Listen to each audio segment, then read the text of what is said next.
Jio politics வந்து பார்த்தீங்கன்னா, ரொம்ப பயங்கரமா போய்க்கிட்டு இருக்கு. இப்ப இஸ்ரேலுக்கும், ஈரானுக்கும் வார் வர நிலைமையில, ரஷ்யாவும், உக்ரைனும் அடிச்சிட்டு இருக்காங்க. இதுக்கிடையில அமெரிக்காவும், பிரிட்டனும் சேர்ந்து ஏமன்ல வந்து ஏர் ஸ்ட்ரைக் பண்ணியிருக்காங்க. கிட்டத்தட்ட பார்த்தீங்கன்னா, ஒரு 4 நாடுக்கு, 5 நாடுக்கு வந்து சண்டை போட்டுருக்காங்க. செகண்ட் வேர்ல்டு வார்லயும் இதே நிலைமை தான் வந்துச்சு. இப்படி தான் வந்து பார்த்தீங்கன்னா, உலகப் போர் வந்து ஸ்டார்ட் ஆச்சு. இப்பவும் இதே மாரி தான் ஸ்டார்ட் ஆயிருக்கு. இது ஆரம்ப புள்ளி எங்க ஸ்டார்ட் ஆச்சுன்னா, ஒரு ஷார்ட்டா சொல்லிர்றேன். ஒரு பார்ட்டி ஃபங்ஷன் இஸ்ரேல்ல நடந்துட்டு இருக்கு. அது வந்து பார்த்தீங்கன்னா, இஸ்ரேலோட பார்டர்ன்னு சொல்லலாம். அங்க வந்து பார்ட்டி ஃபங்ஷன் நடந்துட்டு இருந்திருக்கு. அப்ப வந்து பாலஸ்தீனோட அமைப்போட ஹமாஸ் அந்த அமைப்பு வந்து பார்த்தீங்கன்னா, இஸ்ரேலுக்குள்ள பூந்து இருக்கிற பீப்பிள்ஸ் பேராசூட்ல இறங்கியிருக்காங்க.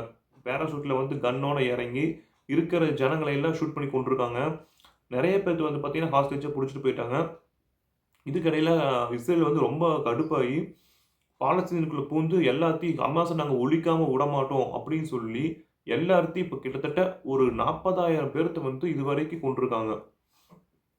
இவங்க வந்து ஹமாஸ் வந்து போனது வந்து தூக்கிட்டு வந்தது, அவங்க கொன்னது பார்த்தீங்கன்னா, ஒரு 1000, 2000 அந்த மாரி இருக்கும். இவங்க வந்து அடிச்சது பதிலுக்கு இஸ்ரேல் அடிச்சது பார்த்தீங்கன்னா, 40,000 பிளஸ்ஸ தாண்டி போயிட்டு இருக்கு. பாலஸ்தீன்ல ரன் ஆயிட்டு இருக்க ஹமாஸ் அமைப்புக்கு வந்து பார்த்தீங்கன்னா, நெறைய அமைப்புகள் வந்து சப்போர்ட் பண்ணிக்கிட்டு இருக்காங்க. அதுல முக்கியமான அமைப்பு வந்து பார்த்தீங்கன்னா, ஹவுதி அப்படின்னு சொல்லுவாங்க. இது வந்து ஹமாஸ விட கொஞ்சம் ஸ்ட்ராங்கா இருப்பாங்க. ஆயுதங்களாகட்டும், பணபலமாகட்டும், ஆள் படையாகட்டும் கொஞ்சம் ஜாஸ்தியாவே இருக்காங்க. ஹமாஸ கம்பேர் பண்ணும்போது ஹவுதி வந்து கொஞ்சம் ஜாஸ்தியா இருக்காங்க. இவங்க வந்து லெபனான்ல இருந்து ரன் பண்ணிட்டு இருக்காங்க, இஸ்ரேலுக்கு எதிரா. இப்போ ஹமாஸும், ஹவுதியும் வந்து பார்த்தீங்கன்னா ஒண்ணு சேர்ந்துக்கிட்டாங்க. லெபனான் வந்து இப்ப லெபனான்ல இருந்து ஹவுதி வந்து சண்டை போட்டுருக்காங்க. இஸ்ரேல் கிட்ட வந்து சண்டை போட்டுருக்காங்க. இப்ப பாலஸ்தீன்ல இருந்தும் ஹமாஸ் வந்து இஸ்ரேல வந்து அடிச்சிட்டு இருக்காங்க. இஸ்ரேல் வந்து பதிலுக்கு 2 டீமே அடிச்சிட்டு இருக்காங்க. இப்ப இஸ்ரேல் வந்து லெபனானுக்குள்ளேயே போய் ஹவுதி வந்து அடிச்சிட்டு இருக்காங்க. அதே சேம் டைம்ல வந்து பார்த்தீங்கன்னா, பாலஸ்தீன்லயும் வந்து பார்த்தீங்கன்னா, ஹமாஸையும் அடிச்சிட்டு இருக்காங்க. ஈரான் வந்து பார்த்தீங்கன்னா, இஸ்ரேல் மேல ஒரு ஏர் ஸ்ட்ரைக் வந்து நடத்தியிருக்காங்க. நைட் வந்து நடத்தியிருக்காங்க. கிட்டத்தட்ட ஒரு 300, 400 மிசைல்ஸ் வந்து பார்த்தீங்கன்னா, இஸ்ரேல் மேல வீசியிருக்காங்க. அதுல வந்து அந்த பாலிஸ்டிக் மிசைல்ன்னு சொல்லுவாங்க. அது வந்து பார்த்தீங்கன்னா, ஒரு 200 கணக்கா வீசியிருக்காங்க. அப்புறம் ஹைப்பர்சோனிக் மிசைல் அப்படின்னு சொல்லிட்டு அதுவும் வந்து வீசியிருக்காங்க. அந்த ஹைப்பர்சோனிக் வந்து பார்த்தீங்கன்னா, தடுக்கவே முடியாது. இஸ்ரேல் கிட்ட வந்து பார்த்தீங்கன்னா, அயர்ன் டோம் அப்படின்னு ஒரு சிஸ்டம் இருக்கு. அது வந்து வர்ற மிசைல கவுண்டர் பண்ணி அடிச்சு தகர்த்துரும். அதான் அதோட ஒர்க் வந்து பார்த்தீங்கன்னா, அதனாலேயே வந்து பார்த்தீங்கன்னா, கணிக்க முடியல. அந்த ஹைப்பர்சோனிக் மிசைல வந்து டைரக்ட்டா வந்து இஸ்ரேல வந்து அட்டாக் பண்ணுது. நெறைய பேர் சாகுறாங்க. பெருசா அட்டாக் இல்லைனாலும் வந்து பார்த்தீங்கன்னா, இஸ்ரேலுக்கு வந்து ஒரு ஜியோ பாலிடிக்ஸ்ல இது ஒரு பெரிய அவமானமா பார்க்குறாங்க இஸ்ரேல். ஈரான் வந்து இஸ்ரேல் அட்டாக் பண்றதுக்கு முன்னாடி, இஸ்ரேல் வந்து அந்த ஹவுதி டீம் இருக்காங்கல்ல, அவங்க தலைவர் வந்து பார்த்தீங்கன்னா, 2 தலைவருமே வந்து ஏர் ஸ்ட்ரைக் பண்ணி கொன்றுருக்காங்க. அந்த ஏர் ஸ்ட்ரைக் பண்ணி யூஸ் பண்ண பாம் வந்து பார்த்தீங்கன்னா, பன்கர் பாம் அப்படின்னு சொல்றாங்க. அந்த பன்கர் பாம் வந்து பார்த்தீங்கன்னா, ஒரு 10 அடி கான்கிரீட் திக்னெஸ் வந்து பார்த்தீங்கன்னா, அடிச்சு உள்ள போய் அடிக்கும். அந்த தீபாவளியில நம்ம வெடிக்கிற டபுள் ஷாட் பட்டாசு இருக்குல்ல, அதே அதே டைப்ல தான் ஒர்க் ஆகும். இது மேலேருந்து கீழ வந்து கான்கிரீட்ல அடிச்சு, கான்கிரீட்டுக்கு ஓட்ட பண்ணி எவ்வளோ பெரிய திக்னஸா இருந்தாலும் சரி, ஓட்ட பண்ணி அடிச்சு நொறுக்கிட்டு, அண்டர் கிரவுண்ட் வரைக்கும் போய் அடிக்கும்.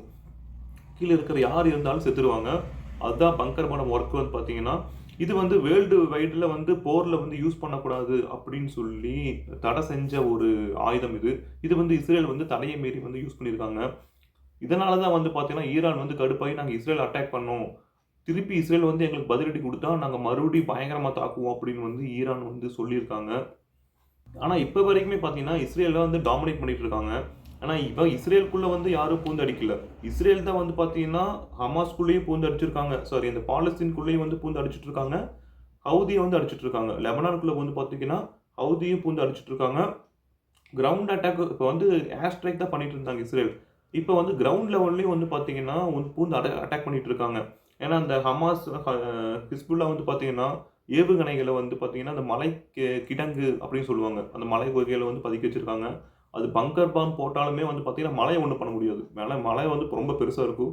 அதனால வந்து பார்த்தீங்கன்னா, அதோட கிடைஞ்சு அதுக்குள்ள வந்து சேஃப்டி பண்ணி வச்சிருக்காங்க. நெறைய ராக்கெட்ஸ், ஆயுதங்களை எல்லாம். அதனால கிரவுண்ட் லெவலாவது போய் அட்டாக் பண்ணலாம். அப்பதான் இவங்கள காலி பண்ண முடியும் அப்படின்னு சொல்லி இஸ்ரேல் நெனச்சு, கிரவுண்ட் இன்வேஷன் வந்து பண்ணியிருக்காங்க. அமெரிக்காவும், பிரிட்டனும் சேர்ந்து ஏர் ஸ்ட்ரைக் ஒண்ணு பண்ணியிருக்காங்க. ஏமன்ல 2 வாட்டி பண்ணியிருக்காங்க. அங்க இருக்கிற வந்து பார்த்தீங்கன்னா, இஸ்ரேலுக்கு எதிரானவங்கள வந்து ஒரு டீம் இருக்கு. அந்த டீம வந்து ஏர் ஸ்ட்ரைக் பண்ணி கொன்றுருக்காங்க. வீடியோல முன்னாடி சொன்ன மாரியே வந்து பார்த்தீங்கன்னா, நிறைய நாடுகள் வந்து இப்போ ஒன்று சேர்ந்துருக்காங்க. இந்த செகண்ட் வேர்ல்டு வார் என்ன நடந்துச்சோ, அதே மாரி இப்போ சேர்ந்து வந்து அட்டாக் பண்ணிட்டு இருக்காங்க. ஏன்னா ரஷ்யா வந்து உக்ரைனுக்குள்ள ஆல்ரெடி வந்து அடிச்சிட்டு இருக்காங்க. எல்லாத்துக்கும் தெரிஞ்ச விஷயம் தான் அது. இப்போ ரஷ்யா வந்து ஈரானுக்கு வந்து சப்போர்ட் பண்ணுவாங்க டைரக்ட்டா. ஏன்னா ரஷ்யாவும் அமெரிக்காவுக்கும் ஆகாதுல்ல. அதனால ரஷ்யா வந்து ஈரானுக்கு சப்போர்ட் பண்ணுவாங்க. இஸ்ரேலுக்கு பேக் போனா இருந்து நடத்துறதே வந்து பார்த்தீங்கன்னா, அமெரிக்கா தான் அப்படிங்கிறது எல்லாத்துக்கும் தெரிஞ்ச விஷயம் தான். இப்போ அமெரிக்காவும், பிரிட்டனும் வந்து பார்த்தீங்கன்னா, இஸ்ரேலுக்கு வந்து சப்போர்ட் பண்ணுவாங்க. ரஷ்யா வந்து ஈரானுக்கு வந்து ஆயுத உதவிகள் வந்து பண்ணுவாங்க. இப்போ ஈரானுக்கும், இஸ்ரேலுக்கும் வார் வரப்போகுதா? இன்னும் இஸ்ரேல் வந்து ஈரான அடிக்கல. இஸ்ரேல் வந்து ஈரான் வந்து இஸ்ரேல் அடிச்சிருக்காங்க. இப்போ இஸ்ரேல் வந்து கவுண்டர் அட்டாக் பண்ணுவாங்களா? அப்படிங்கிற ஒரு எதிர்பார்ப்பு தான் வந்து பார்த்தீங்கன்னா, உலக லெவல்ல பேசிக்கிட்டு இருக்காங்க.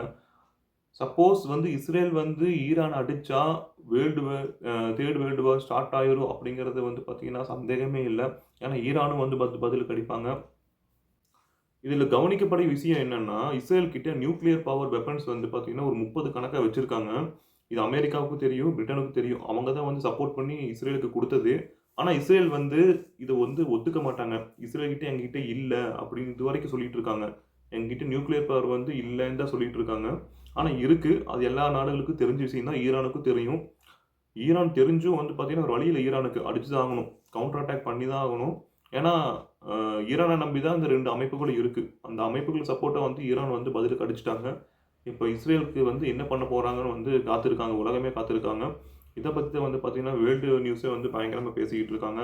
இதுக்கிடையில மக்கள் தான் வந்து பார்த்தீங்கன்னா, நெறைய மக்கள் லெபனான்லயும் ஆகட்டும், பாலஸ்தீன்லயும் ஆகட்டும், நெறைய மக்கள் பொது ஜனங்கள் தான் வந்து பாதிக்கப்பட்டிருக்காங்க. நெறைய பேர் வந்து பார்த்தீங்கன்னா, இறந்திருக்காங்க. இதுவரைக்கும் டைரக்ட்டா வந்து போர்ல இறந்த மக்கள் மட்டும் பார்த்தீங்கன்னா வந்து பார்த்தீங்கன்னா 40,000க்கு மேல. இது அமைப்புகள் சேர்ந்தவங்களும் இருக்காங்க. இந்த வார் நடக்கிறனால வேர்ல்டு வைடா நெறைய நாடுகள் வந்து அஃபெக்ட் ஆவாங்க. விலைவாசி ஏற்றத்தால வந்து பார்த்தீங்கன்னா, நெறைய நாடுகள் வந்து அஃபெக்ட் ஆவாங்க. இன்க்ளூடிங் இந்தியாவை எடுத்துக்கலாம். இந்தியா, சீனா. இந்தியால வந்து பார்த்தீங்கன்னா, பெட்ரோல நம்பி தான் இந்தியாவே இருக்கு. ஆயில் நம்பி தான் இந்தியாவே இருக்குன்னு சொல்லலாம். ஆயில் வந்து டக்குன்னு வந்து விலைவாசி ஏறிரும். அத நம்ம ஆயில் நம்பி இருக்கிற எல்லா பொருளுமே வந்து பார்த்தீங்கன்னா, விலைவாசி ஏறும். இது எல்லா மக்களுக்குமே வந்து பார்த்தீங்கன்னா, வேர்ல்டு வைடா பாதிப்பு தான். போர் நடக்கக்கூடாதுன்னு வந்து பார்த்தீங்கன்னா, கடவுள்கிட்ட வேண்டிக்குவோம்.